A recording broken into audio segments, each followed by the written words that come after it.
Hi, I'm Melinda Van Fleet, and welcome to the Good Karma Success Coach podcast. I'm an author, speaker, and success coach who helps women believe in themselves, build confidence, and take action. In 2009, my husband Ryan and I were laid off at the same time, and we moved to the Florida Keys without jobs, not knowing anyone, hardly any money, and we never even been here. But we made it. And now, not every day is sunshine and rainbows, but we're living our best lives. All along in our journey, I've always said that someday when we get our shit together, we will help others. So each week, my intent is to be relatable and bring you tactical tips, tools, share my learnings and stories that can help inspire or transform you wherever you are in your career or general life and make an impact. I strongly believe that if I can do it, you can do it too. So what's stopping you?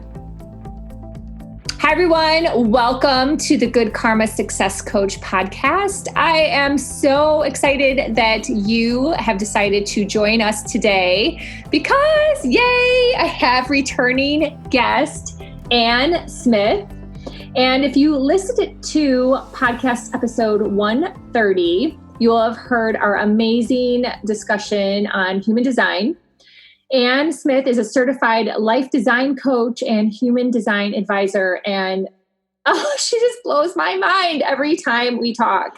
And also to recap, I initially talked about human design in episode 122 from a very top side, a little bit of history about human design and a little bit about the knowledge I had picked up on initially and how I applied it right away. So if you need to catch up, please catch up and listen to 122 if you don't know what human design is and want to hear that.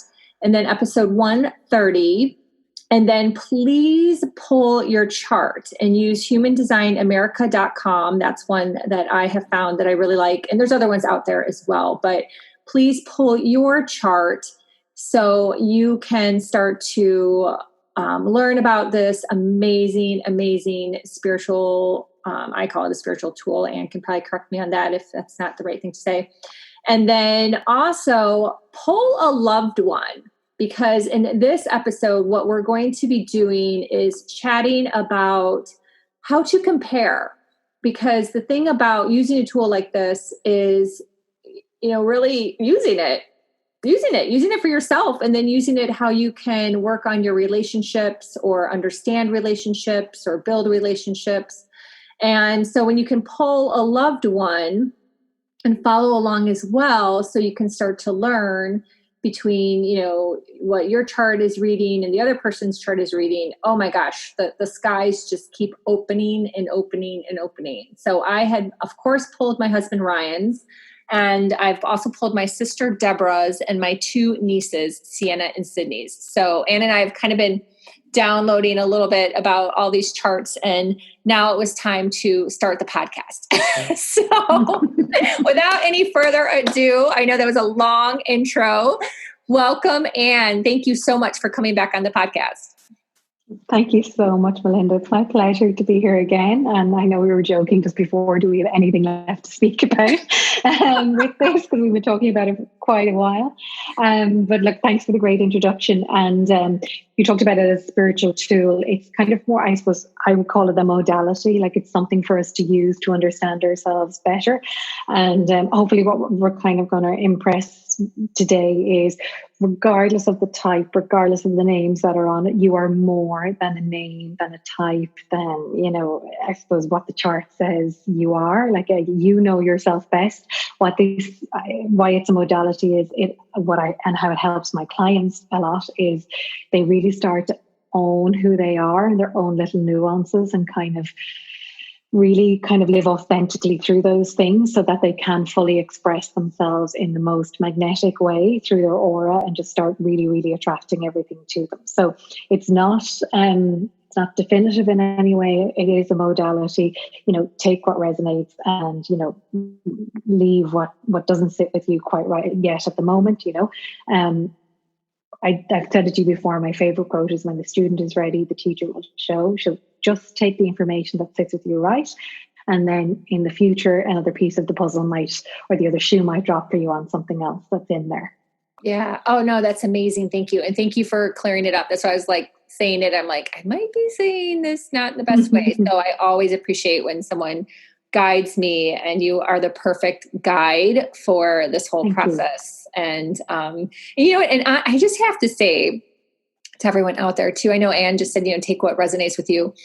She has not said one thing about my chart or any of the people I just mentioned's chart that hasn't resonated.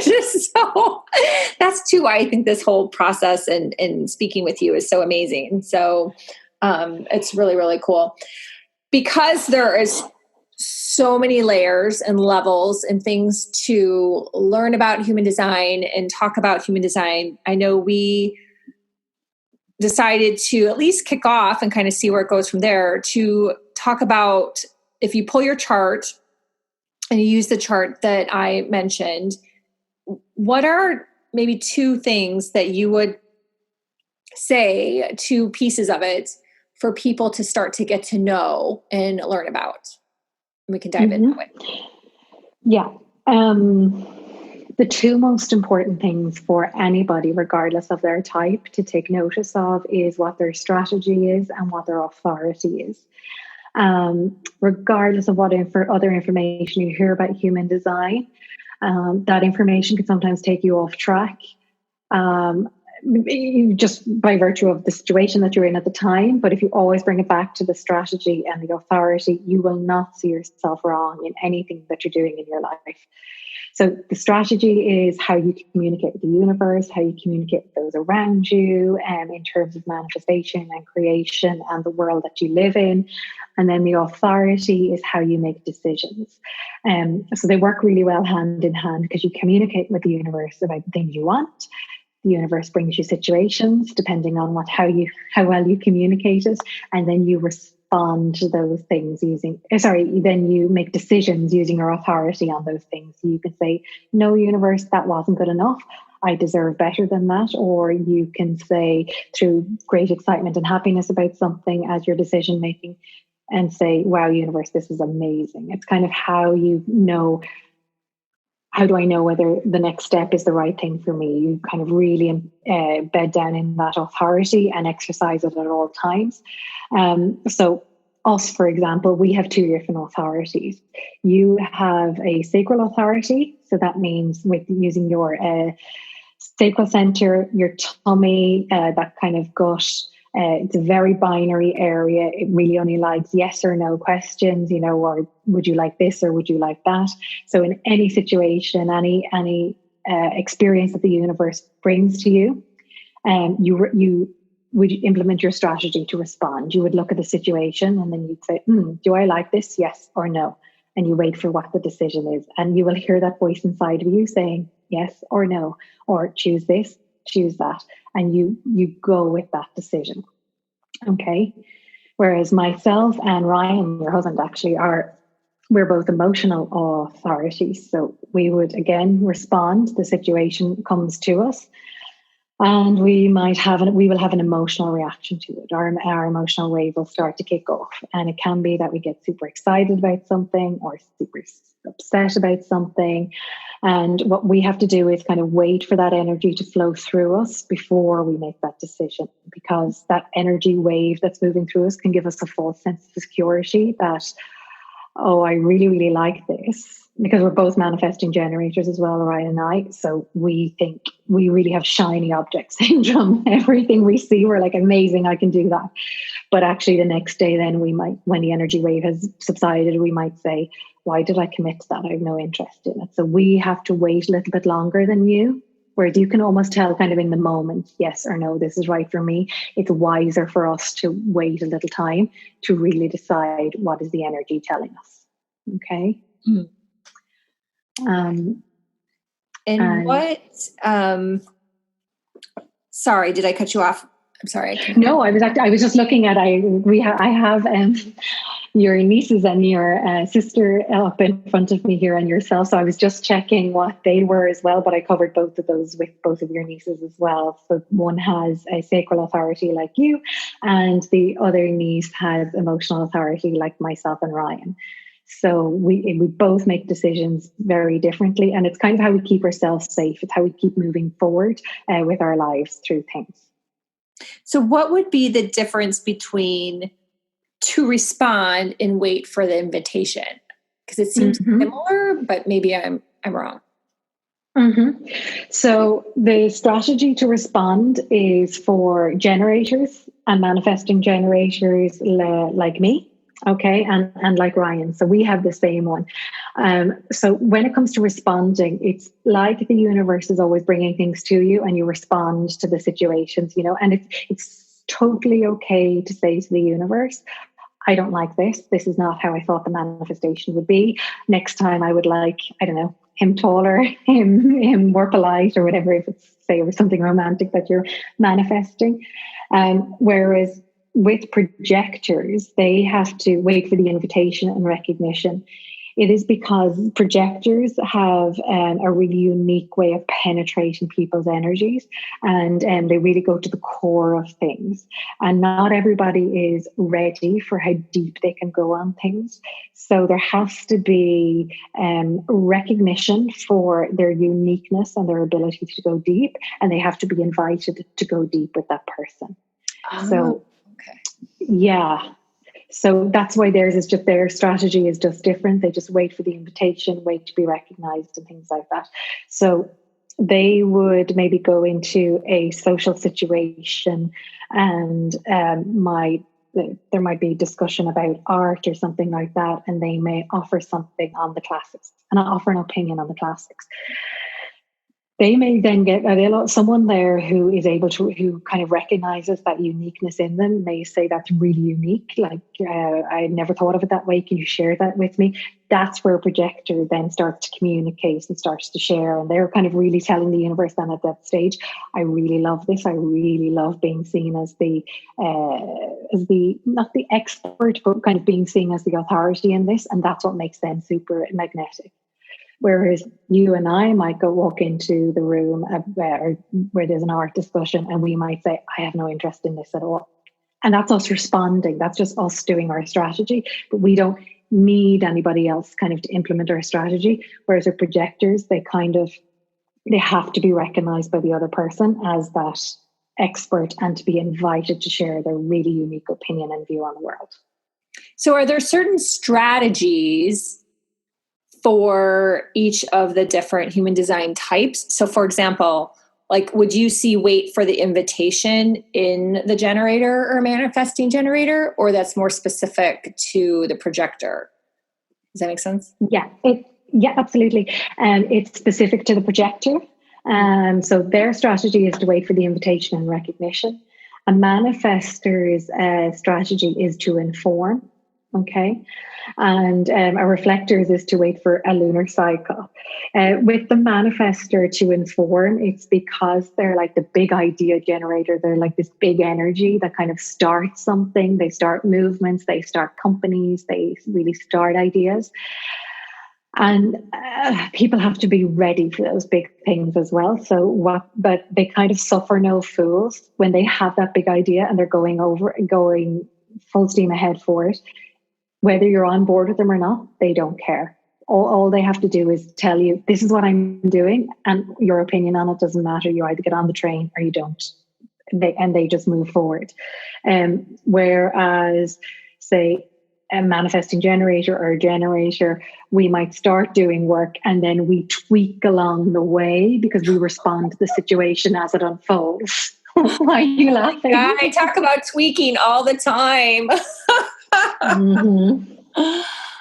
Oh my gosh. So yeah, look, you and I are, I suppose, I'm more manifestor than generator, but we would tweak along the way. Whereas what a projector would do, they would say, okay, that's your great idea, but I see how you can achieve it in less time with less resources and in the best way possible. So they don't even have to do the tweaking. Like, they don't have to trial by error. They can see how to make it super efficient without actually doing anything. That's what makes a projector super amazing, because a projector, does not generate its own energy like you or I.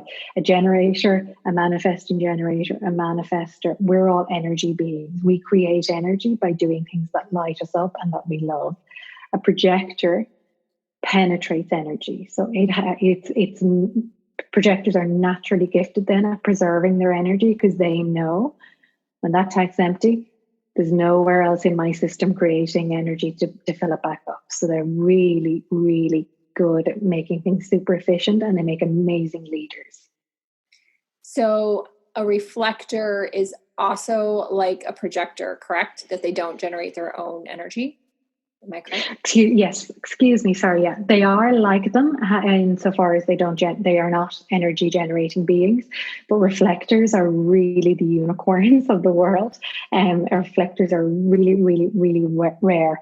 And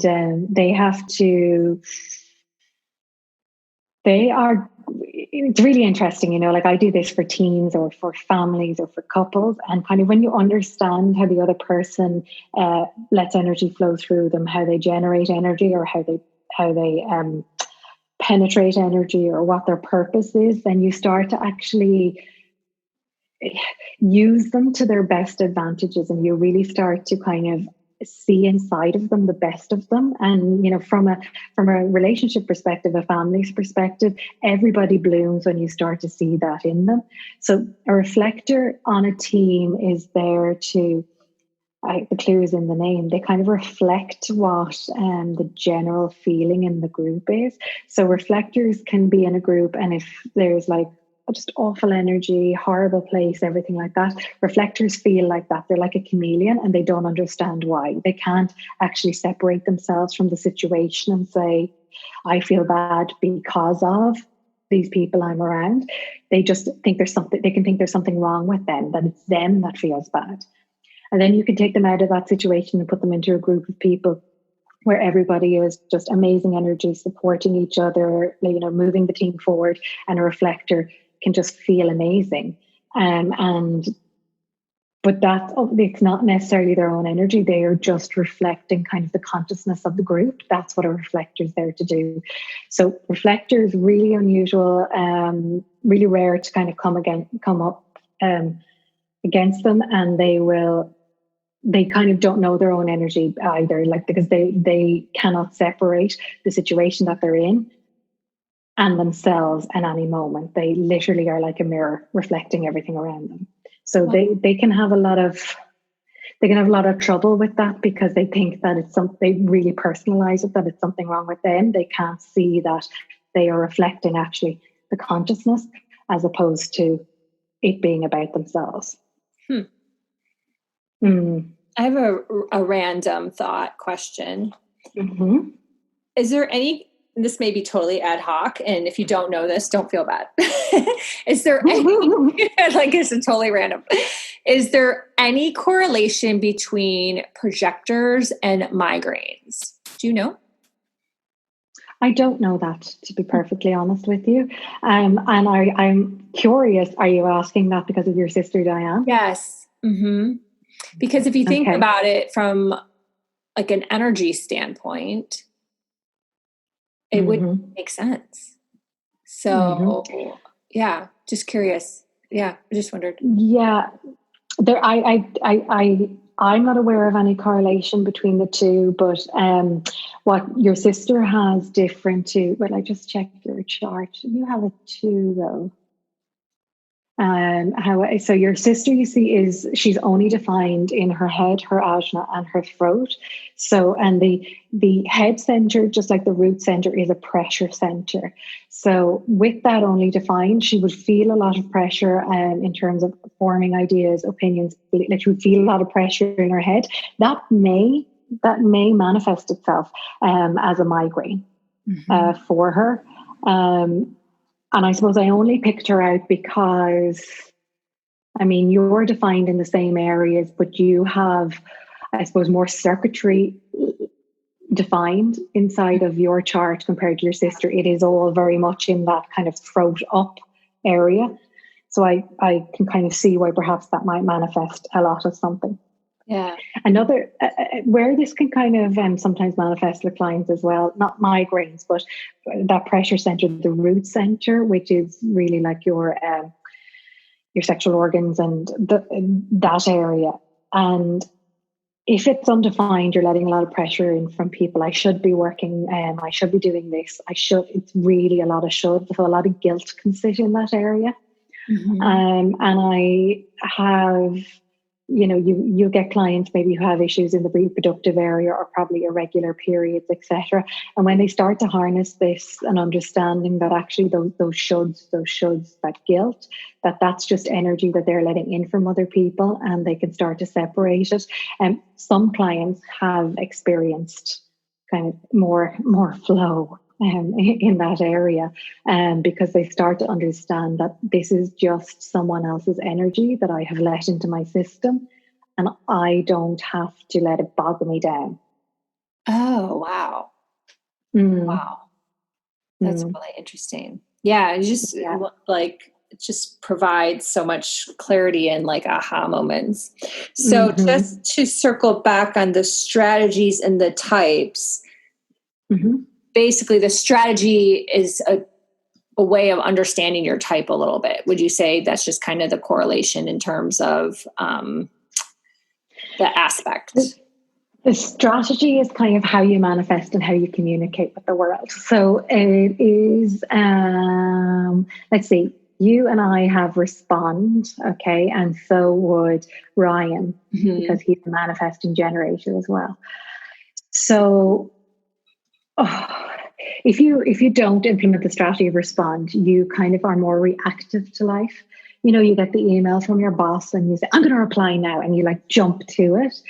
Responding is more sitting back and saying, you know what, I know this is going to figure itself out in time, because you have decided with the universe, I manifest and I create my life in a very easy, flowy way. Jumping to that reactive is completely going against your strategy of responding, which is I respond to the things around me by saying whether I like them or I don't, and being reactive with my boss, trying to manufacture the situation, trying to change the outcome of something. That is not responding. That is very much ego-driven and trying to force an outcome. Whereas if your boss emails you something and there's lots of people copied in on it, you want to implement a strategy of responding, you say, I'm not going to react to that. I'm going to trust that the right thing will happen in the most flowy and easy way possible. And with clients, when they start to do this first, they say they kind of notice straight away, actually, life gets much easier when you start to live your life this way. Yeah. It's so true. I've noticed when I was starting to shift in this direction, and then I got, it's so many signals coming together, right? Human design's an aspect. Then I read a couple books that are, not about human design, but just different elements. And you end up going, okay, this is the message, Melinda. Like, you need to stop. Right? So I have really, really, really made a very conscious effort to change this behavior and to wait to respond. I really have in the past 6 months, I'd say. And I have noticed a difference. I really have. It's pretty amazing.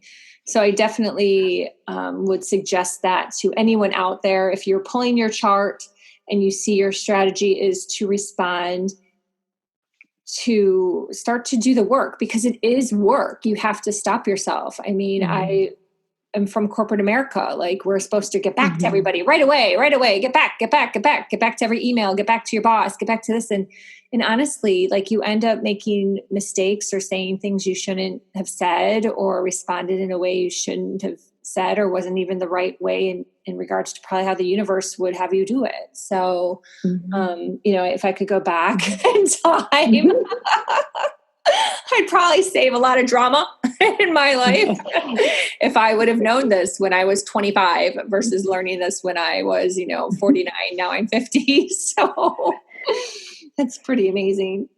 It is. And the thing, sorry, Melinda. No, go ahead. the thing about responding as well, where it made a big difference through me, is, situations where you're sharing a story with someone and they say, you should call them now, or you should email them now, or you should text them now. Okay. And you act on that but you may have, maybe like me, where I have an undefined ajna and head. So I let other people's thoughts, beliefs, opinions kind of come in, and I'm acting on that in that moment without implementing my strategy. And my strategy is, okay, I'm going to take your advice.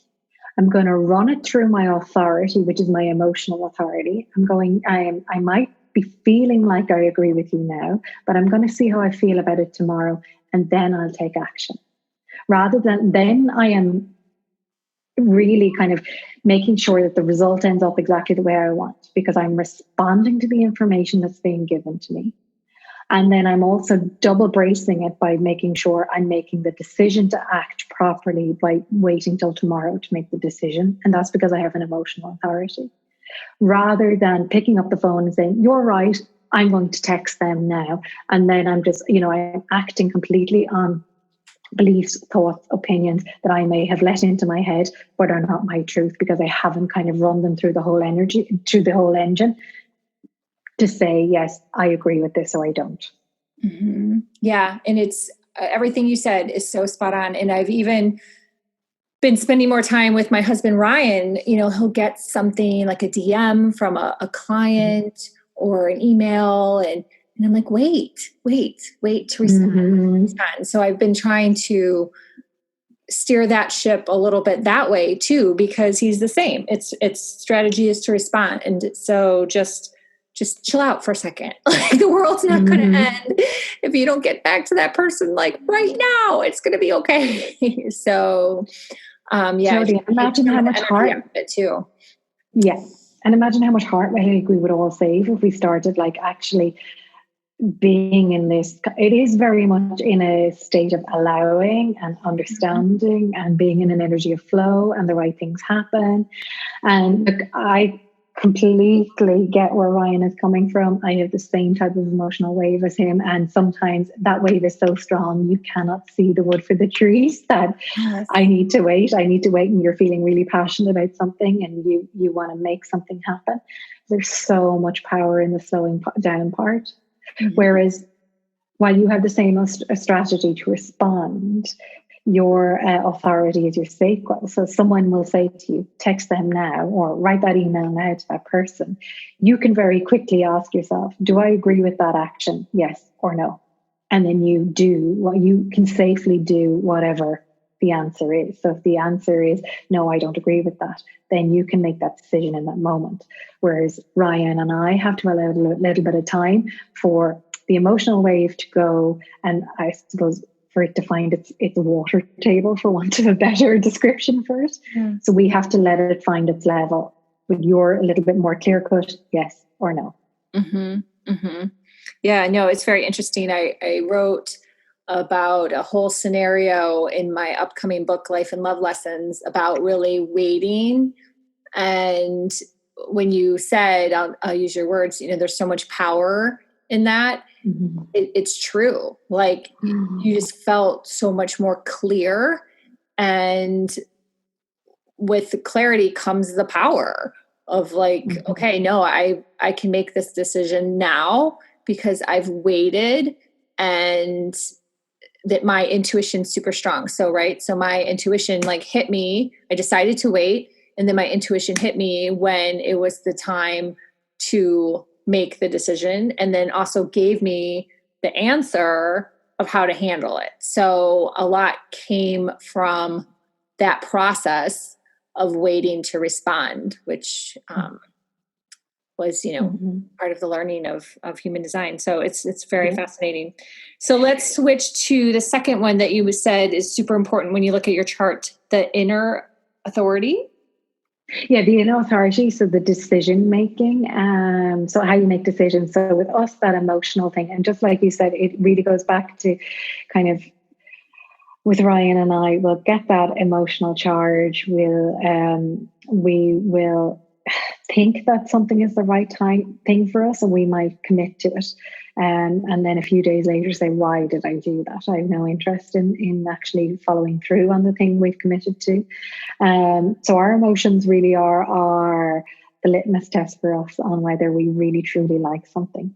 So in kind of as part of the waiting for us before we respond, before we implement that strategy of responding, the more we allow time between the event and making the decision, the more we save ourselves emotionally, financially, spiritually, physically, in terms of resources. And we stop wasting energy, and we make ourselves available only for things that light us up. So really important to honor the emotional wave, let it go through you, and then afterwards, kind of when you're cool, calm and collected, say, okay, now how do I feel about committing to that event? How do I feel about this thing I'm about to buy? So like I saved quite a lot of money by just putting all the things in the basket and then waiting the next day before I hit purchase, because when I go back the next day, you know that companies like hate those basket people. But you see, I implement my authority on the basket. I buy, I get super excited about it. I put it all in the basket, and then, but before I knew this, I would have just reacted, bought everything, and then it comes, and maybe I don't wear it for a month, and then I can't return it, and then I'm annoyed at myself, and then I'm wasting energy or leaking energy, and then I'm making my aura smaller. So wait 24 hours, and then I can chuck the things out that are no longer lighting me up, and then I only spend my resources, like emotionally and financially, on things that I'm really, really lit up about. That's a great tip too. That's just a really great tip for people to wait. So that's really funny. Yeah, no, I'm a retailer at heart. That's my background before going into this space. So yeah, I definitely know that online companies aren't fans of all those people that have abandoned carts. So do you know how many emails I get with, do you want to pick up where you left off? And it's like, no. Oh my God, that's so funny, because I was just telling my husband last night, I was looking at a dress that appeared like somehow on my Amazon, and I was like, oh, that's a cute dress. And I didn't really want it. I was more fascinated about the dynamics of the dress, being a former buyer. So all the color options they offer, blah, blah, blah, blah, blah, the silhouette, the price. Anyhow, so Amazon picked up on the fact that I was looking at it and emailed me last night to remind me that I was looking at it. And because I'm not a cart abandoned person, I guess I never get those emails. My mistake roll. I know. Exactly. You say, do I want it? Yes or no? And you can make that decision in that moment. Yeah. That is so funny. I love it. What a great relatable example. Oh my gosh. Now my sister, she has no authority. What's going on with her? Yeah, based on the chart that you sent over, it shows that she has no authority. So with those people, they have to wait what's called like a linear, wait kind of for the next linear change between linear changes. Now, it doesn't mean, which is about 28 days, okay, by the time the moon goes through its cycle. But it doesn't mean that it's 28 days from when you have to make a decision. So if I think there was a new moon, about 6-7 days ago. So for her, the next best time to make a decision, this relates to kind of big things, would be to kind of wait 20 days. So if you are halfway through the moon cycle, you only have to wait kind of the remainder of the time on the current moon cycle to make that decision. It's not always 28 days, but the general is 28 days for those people to make a decision. And it's, I suppose, people with no inner authority, it is you, I, Ryan, we're very affected kind of by the sun energy, whereas people with no inner authority, they are affected by the moon energy more. So that's just how it's different. Yeah, that's just all it is. So just wait a little bit of time to make decisions, and that should see her right. But in terms of your nieces, we've got one sacral and one emotional. So very similar to you and Ryan in that respect, the way you the way you make decisions.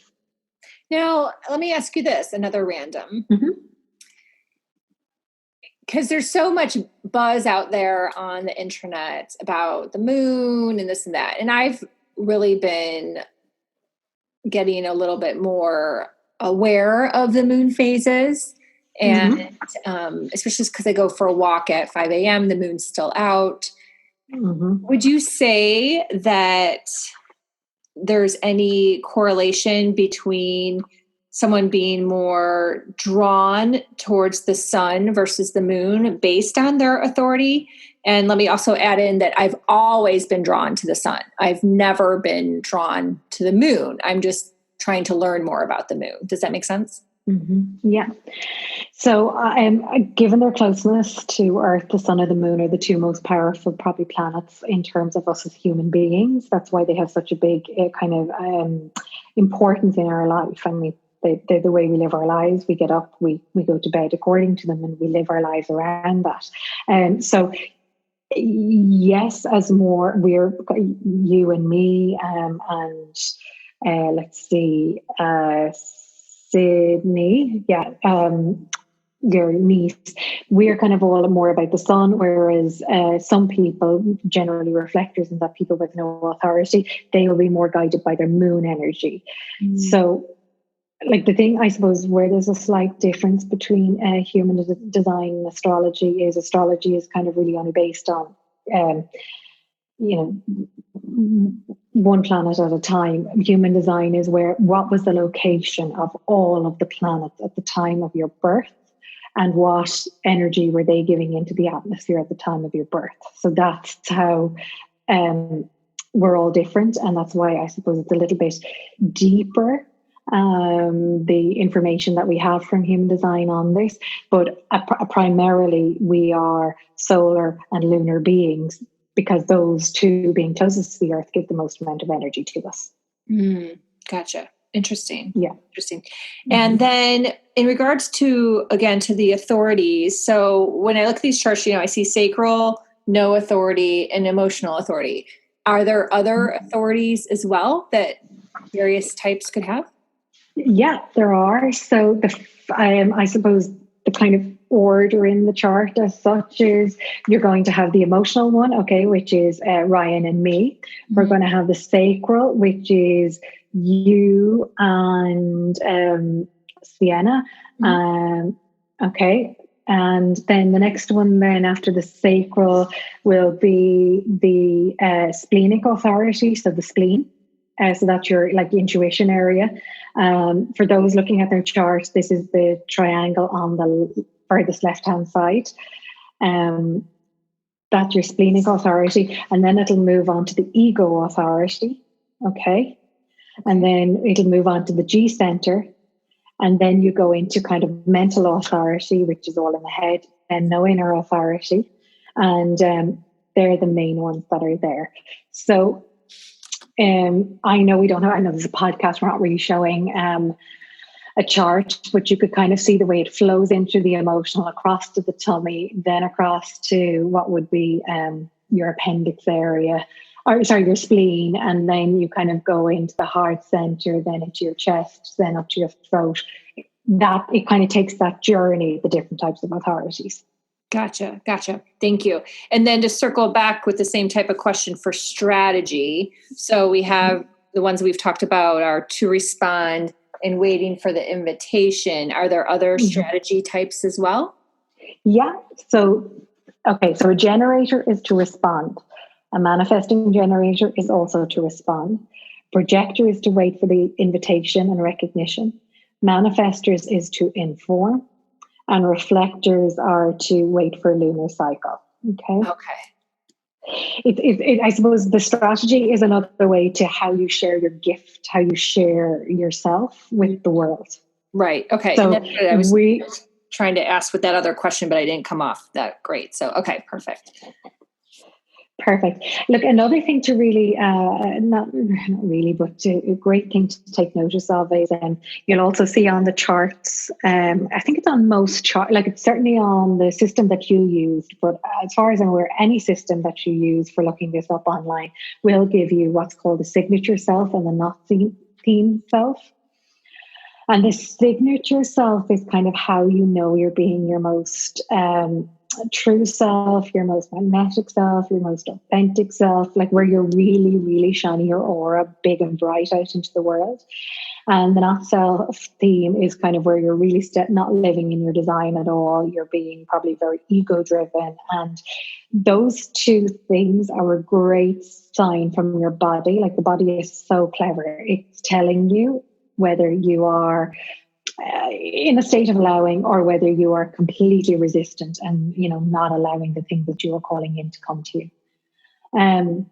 So for myself and for you, the self theme is satisfaction. Okay. It's the same for generators and manifesting generators. It's satisfaction. So a really nice practice is to kind of bookend your day with the feeling of satisfaction, because what you start to do is you start to train your body. This is what I feel like when I am in my most magnetic state. And you can do that with anything. For me, it's my morning coffee. Like I just really luxuriate in it and kind of really have a sense of satisfaction in it. Or yesterday, I walked out into our living room and just something made me feel like I am so satisfied with this home. And like that's just this, when you can say that and really feel it in your body, you are in your most magnetic, your most authentic self at that point. So really nice to start to train your body how that feels. But if you're feeling, you and I both have the same one, and sorry, so does Ryan, where not self, it's frustration. That's like, oh, how often would you say like, oh, I'm so frustrated? That is more than likely you're being reactive. You're not responding. You're not making decisions according to your authority, and you're feeling like the world is against you. That sense of frustration is a sign to you that you need to kind of bring it back to basics. How did I make the decision? Can I make the decision in a better way using my authority? And how can I communicate and respond to the universe better through my strategy? Wow. This is gold, people. This is gold. And it goes into, I would say the whole satisfaction thing goes into like gratitude and celebration, like really like an appreciation, like all of that kind of bucketing together. Like these words, all these words are subjective. So like that word is satisfaction. What does it mean for you? You know, and exactly if it's gratitude, if it's gratefulness, if it's everything like that, and like just really, really kind of bedding in that. But and this is, you know, obviously we should all be grateful for everything. But if you look at someone like your sister who is a projector, her signature self is success. That's what it is for projectors. And so what does success feel like to her? That's for her, it's very different. What does success feel like? What success feels like, I suppose if it was me, success feels like I can achieve anything that I want. I can, you know, I'm very accomplished in the things that I do. And you see how that links into the recognition strategy for a projector, because feeling successful means that I start to recognize myself as an authority, and then I become super magnetic if I'm a projector. Yep. Okay. So all of this goes like perfectly into understanding manifestation just on a deeper level. Completely. Yeah. Really completely. That nugget. Yeah. Like, I don't know about your clients, but, you know, you'll get clients that come to you and they'll say, but I really just, you know, I hate where I am. I want to change my job. And it's just a classic sign that they are not living in their design. They are not responding to the situations that are there. They're sitting in a state of fear probably, and saying, all they're saying, communicating with the universe is, I hate this, I hate this, I hate this. And the universe is like, here's more to hate, here's more to hate, here's more to hate. Right. So how can I step away from that feeling of frustration? I have to kind of train my body to have that sense of satisfaction or gratitude, as it would feel for you. I have to train my body and kind of live there just 51% of the time, as opposed to being in that state of frustration. Right. And then the projector has like a bitterness to them versus a frustration. Like that's their little feeling, right? Versus a frustrated feeling. Totally. So the bitterness is really like, it's almost like a pent up energy, because projectors can see, projectors are like the bird in the sky watching all of us just run around like lunatics trying to figure everything out and like driving ourselves crazy. And they can see, well, she does realize if she just went from there to there, she'd get much quicker. And if we don't invite them in, we don't recognize them as an authority to help us make things more efficient, they get bitter. They can get that pent up frustration and they can say about other people, oh, they're so stupid. Why are they doing it that way? They get very, very angry that people aren't asking them for their advice on how to make things better. Gotcha. How amazing. I love when just little nuggets all like click, click, click, click, click, click. Yeah. So, and yeah, I suppose for anybody else that's listening, that's a manifester, their signature self would be peace. So imagine waking up in the morning and saying, I'm going to embody the sense of peace in my life now, and maybe that's sitting, in contemplation, listening to the birds outside, listening to the wind in the trees, and kind of really acknowledging, like, I feel a sense of peace in my body, and doing that before you go to bed as well. So you kind of rise and you kind of wake up in this most authentic self, and you go to bed in the most authentic self. And that's how you really start to retrain the neuropaths in your brain, that this is what it's supposed to feel like. And then you take the clue when you start to feel, for you and I, frustration, for projector bitterness, or for a manifestor anger. When they start to feel that anger in their body, that is their sign that I am moving further away from what I truly want. I'm not allowing. I'm not in a sense of peace. I'm not in ease. I'm not in flow. This anger is telling me that I'm energetically about to go in the direction of fear. Wow. And then what about a reflector? Yes. And so their signature self is surprise. So like surprise and delight. And then because I don't like to be surprised, so they can have it. It's because, you see, it goes back to what I spoke about earlier, where you can put them in one group where just the energy is just wrong and it's a bad group of people and things like that. There they feel disappointment, but they personalize that disappointment. They're not able to separate the energy of the group from themselves, and they're disappointed, like, oh, I feel so bad, this is all me. It's very kind of personal to them. And then when they're put into a group where the energy is amazing and everybody's being, co-creative and all of that, it's like there's this surprise and delight to them. So that sense of surprise and delight shows them that they're in the right environment, that they're around the right people, that they are really safe where they are. But that feeling of disappointment is telling them, I need to remove myself from this situation. Because reflectors don't always know when to remove themselves from situations, because they think there's something wrong with them, and they might hold themselves in a situation. Wow. Because they're just a mirror. Like it's almost like devoid of kind of the awareness that we would all have, because they are completely undefined in all of the centers. Gotcha. Okay. Wow. So that's why they think what they're reflecting is their own. But it's never their own. Oh my gosh, this is so cool.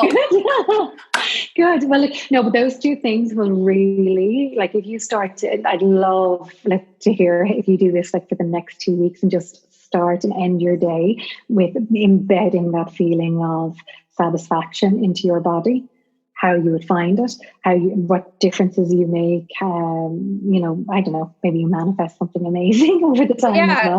my house down the street on the ocean side, which you're coming to. Yeah. Fly over from Spain. No problem. Everyone, Anne lives in Spain, which I've never said before, but it's so freaking cool. So yeah, look, it's that satisfaction. Like you and me and Ryan, we just have to kind of really bed in that satisfaction, and just really like, ooh, this is just so satisfying. And you have to also be very, I think, when people come with that sense of frustration or even bitterness of like, oh, nothing's working out for me, I'm not able to manifest this life that I want is so far away. Being in that state of kind of, how do I get to satisfaction? How will I know I'm getting there? When you know that you're aiming for satisfaction, you can slowly start to take steps towards it and kind of move away from frustration. But for the moment, I just feel content with where I am. Mm-hmm. And then once I feel content, then I can move to hopeful for where I'm going. And then if I knowing eventually I'm getting closer and closer to it, and that gets me closer to satisfaction. Right.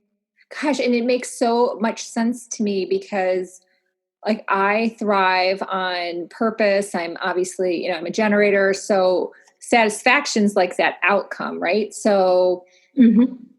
if I truly bathe in that and revel in that and switch my mindset back to that, if I get off my railroad tracks, there you go. I'm going to shorten the timeline.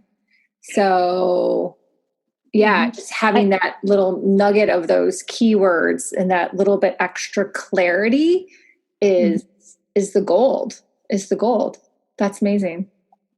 Absolutely, because you're only ever, the manifestation of something that you want, whether it's a car, a person, they're actually the sign that the manifestation has happened within inside of you, i.e. that the energetic change has happened inside of you, and you now are seeing yourself as energetically aligned with that thing, like I hear things like signs and stuff like that, but actually the manifestation is the sign that you have energetically changed inside to be aligned with the thing that you want.